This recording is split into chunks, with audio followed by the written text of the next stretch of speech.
Coogs House. The Houston Cougars are in a game with a lot at stake this weekend, but it is very winnable. What's at stake, and how is this winnable for us? You are Locked On Coogs, your daily podcast on the Houston Cougars, part of the Locked On Podcast Network, your team every day.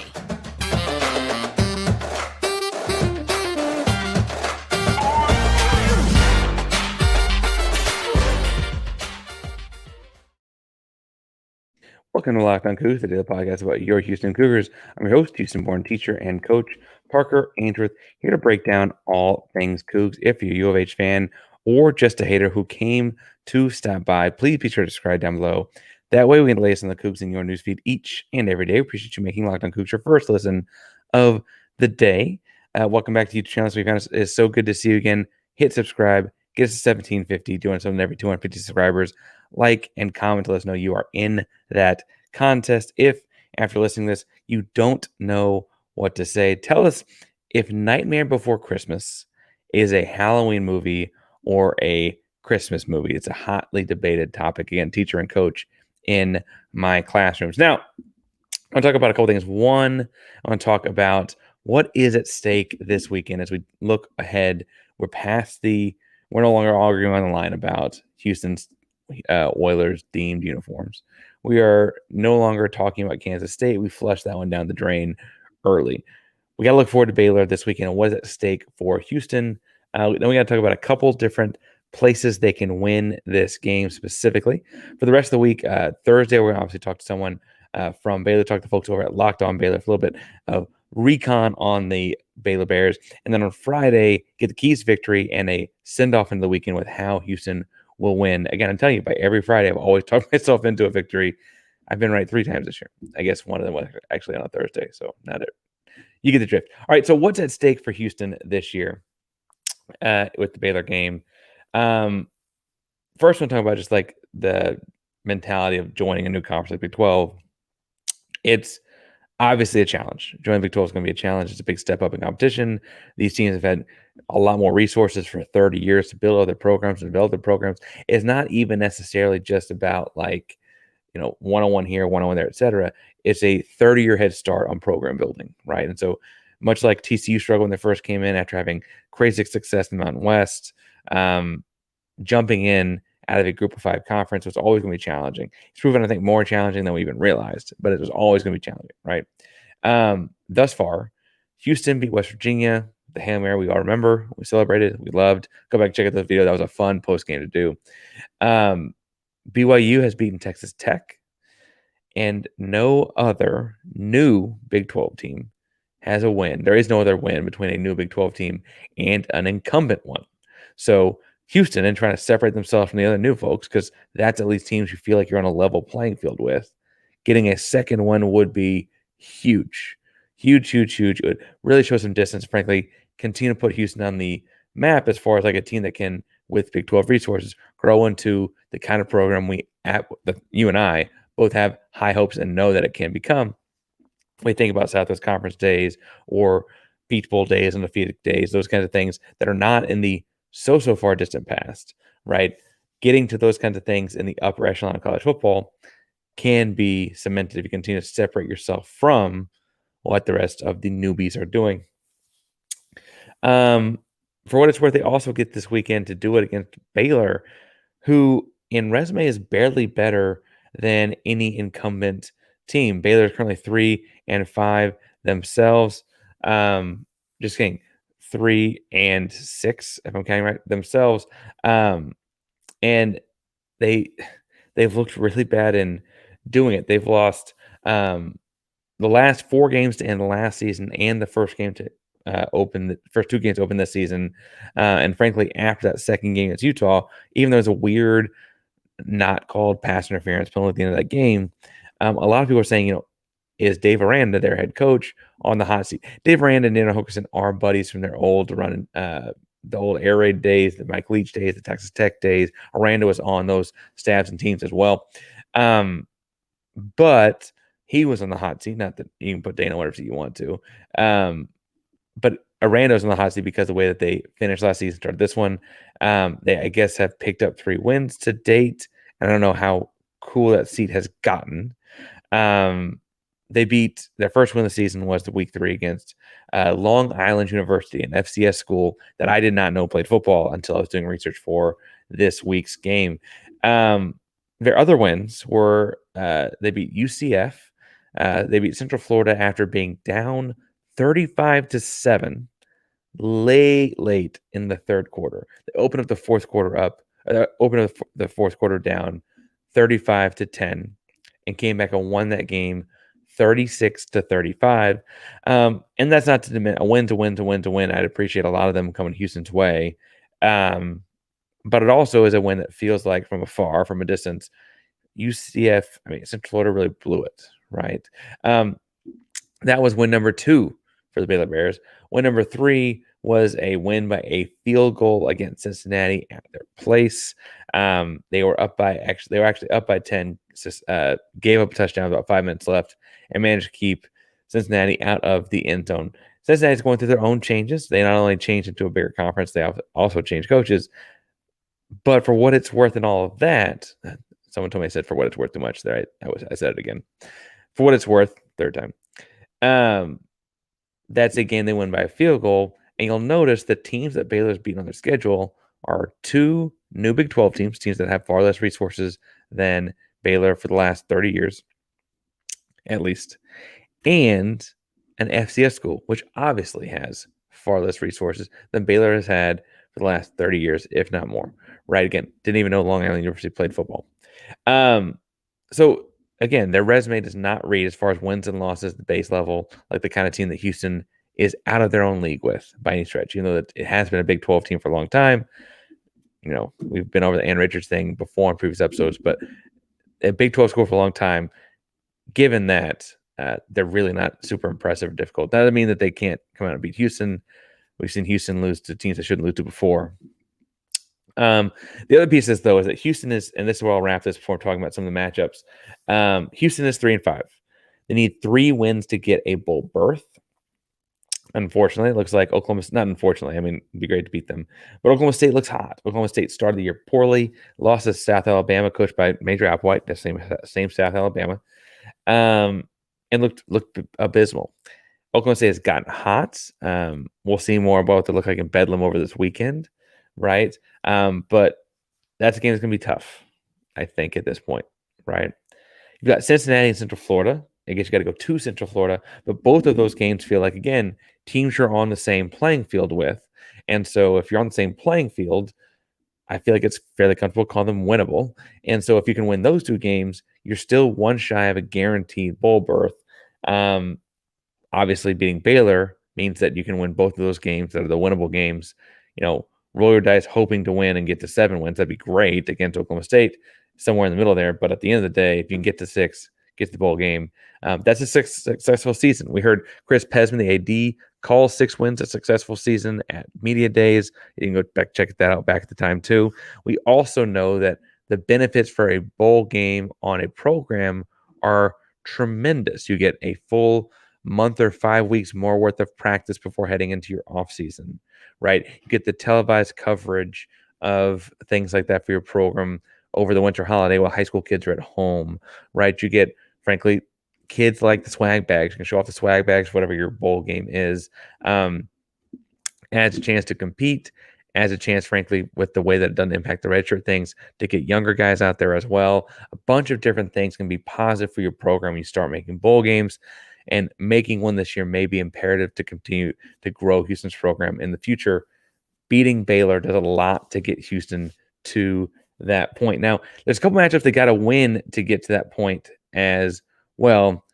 But first, let's talk about how you can also get a win, and that would be by going to see our buddies at FanDuel, because FanDuel is America's #1 sportsbook, and you can score early this NFL season with FanDuel. Right now, every new customer gets $150 in bonus bets by winning any $5 money line bet. That's $150 if your team wins. You just got to pick a team. 50-50, red or black at the table, right? That's all it is. Go to FanDuel.com. I'm telling you right now, I'm telling you, Houston should win this weekend. Houston ought to win this weekend. They've got the money line set at Houston plus 150. Houston's also a 3.5 point dog. I'm telling you, That's ludicrous. Go find it right now. They also have the Houston Texans. If you're going to go back to the NFL, you feel more like, bet on the pro folks or whatever. They've got the Houston Texans as a 3-point favorite or at minus 148 on that money line with the Tampa Bay Buccaneers. Look, I don't care if pro ball, college ball, whatever you want to do, but if you've been thinking about joining FanDuel, there's no better time to get on the action than right now. It's super easy to use, a wide range of betting options, and it's, again, got this great deal where you can get $150 back if your money line bet wins. So visit FanDuel.com/locked on and kick off the NFL season. FanDuel, official partner of the NFL. All right, I mentioned that Houston needs to win this game. And I didn't even get into it, just like, hey, you lost 2 in a row. It'd be nice to get back on track, right? Because you have. And the emotional win against West Virginia and all that, that's true. How they win this game gets interesting. Baylor has some holes in their lineup. They have some guys that need to play well that haven't played well for them much this year. One guy that jumps off of tape because he's just so freaking fast is this kid, Monterey Baldwin II. And I think a key matchup for Houston, if we're looking at key matchups in this one, is can Malik Fleming in a one-on-one matchup line up across from Monterey Baldwin in the slot and keep him under wraps. Now, it's not the kind of game where you'll see Malik Fleming, we both know, is a short king. We talked about him after his big picks earlier this season. He's not a giant by any stretch. Malik Fleming is just a good football player. But this is one of the few times you'll see this season where his slot matchup is not some guy that's just a gargantuan, towering at the top of him. We've seen teams take advantage of Malik Fleming in those instances, right? Putting tight ends out there, boxing him out, et cetera, blah, blah, blah, right? But at 5'9", Malik Fleming and Monterey Baldwin are the same height. Now, their weights differ from site to site, so I'm not going to say that it's definitively this many pounds, or whatever. But Malik Fleming is also heavier, which implies to me he's a little bit stronger. The biggest thing for me with Monterey Baldwin will be covering him and keeping accountability on his speed. Last season, he hit the highest, I should say, miles per hour of any player in college football at 22.8 miles per hour. That means on the field with the ball, he hit 22.8 miles per hour. No one else went that fast in a single play with the ball in their hands last season. The way to typically combat that would be to have Malik Fleming mug him up down low and have some sort of a safety over the top. The issue Houston has run into in the past is that shadowing or shading or umbrella or whatever you want to call it. There are different ways to go about it, but keeping an extra guy on top of Baldwin as he's a slot player typically means you rotate your whole coverage and leave like a backside guy in one-on-one spot. I'm not saying I don't trust Houston's corners and stuff there. That's just a difficult ask. And so if Malik Fleming can stay in front of and keep Monterey Baldwin in front of him on the way back, that's really important because when they win, he plays well. In the UCF comeback against Central Florida, he had 150 yards on 7 catches and the lone receiving touchdown of the game. Against Cincinnati, he was the leading targeted guy at 13 catches, just 49 yards. See, they kept him at bay too, but they were really trying to force him the ball. He also had 2 rushes in that game. They really were trying to get him the ball in that one. When they want to win, they try to find a way to let Baldwin spin. And if Malik Fleming can get in front of him and keep him in front, that's a good sign. On the inverse of this, before we jump to the big fellas, I think it'll be important that Matthew Golden wins his one-on-one matchup with what I assume will be Caden Jenkins. Caden Jenkins was a highly recruited freshman that's gotten more play more for them as the year has gone on. He's a good, solid corner. When I've watched a couple of I'm watching the abbreviated games, right? So like I watched the Iowa State game, the Iowa State game. I watched the Tech game.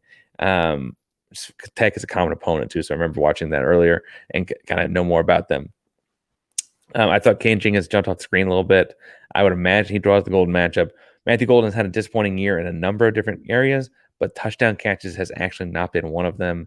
If Golden can find the paint against Jenkins, I think you're looking at the kind of thing that can really shift in just a couple individual matchups things back to Houston's way. Now, truthfully, the thing that Caden Jenkins is the worst at, and the thing that I could see Dana Holgorsen and staff shifting to where they say, I don't want to do what that Parker guy says. I want to do my own thing. Is Cade Jenkins really bad at getting off blocks? Blocks in space, blocks by receivers, blocks by tight ends, blocks by linemen. Cade Jenkins is really bad at getting off blocks. What I could see is if Houston can get a beat or get some sort of an understanding based on alignment about where he will line up, where Cade Jenkins will line up. What I could see happening is they actually flip things around and line them up away from Matthew Golden, or try to get some way to get Matthew Golden maybe flip-flopped on an inverse. So you just like flip it and flip guys into the slot or whatever. It's not a crazy difficult concept to do if you're preparing yourself for it.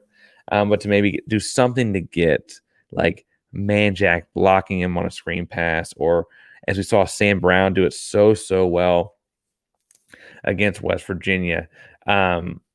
Like, do you get Sam Brown out there lead blocking on him because he has so much trouble getting off blocks that you can get Matthew Golden the ball, and he's not necessarily beating Caden Jenkins one-on-one, but you're taking advantage of that Jenkins does poorly and getting your guy Matthew Golden better snaps, more valuable snaps, etc. because of it. Whatever the case may be, I think this will be a game decided through the air.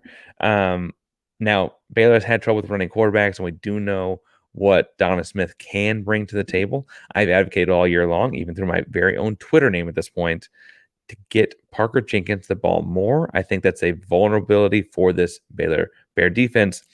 But regardless, if you look at what the teams actually do, it looks like the team that throws the ball better will win. Now, I've got a lot of faith in Donovan in this one. Donovan has had several really strong halves. And so I feel like it's worth picking him in this one as well. Baylor's defense has not been the kind of defense that worries me too terribly much. It's really not any different than the Tech defense that in the first half, at least, Donovan Smith had a really good game against. I just feel like Donnie will be all right in this one, and Donnie can win that matchup. Now, those are not the only matchups. There's one big one, because it's big fellas, in the third segment that I got to talk about. But first, if you're going to ride the big fellas to victory, you got to make sure they're healthy. If you're going to ride your car to victory, you got to make sure it's working well, because passion, drive, and patience are what brings home the winning trophy, and it's also what keeps your ride or die alive. eBay Motors has everything that you need, from anything you need to maintain your vehicle, anything to level it up to peak performance, from superchargers to roof racks, exhaust kits, LED headlights, and more. Whether you're into speed, power, or style, eBay Motors has got you covered with over 122 parts for your number one ride or die. You'll always find exactly what you're looking for.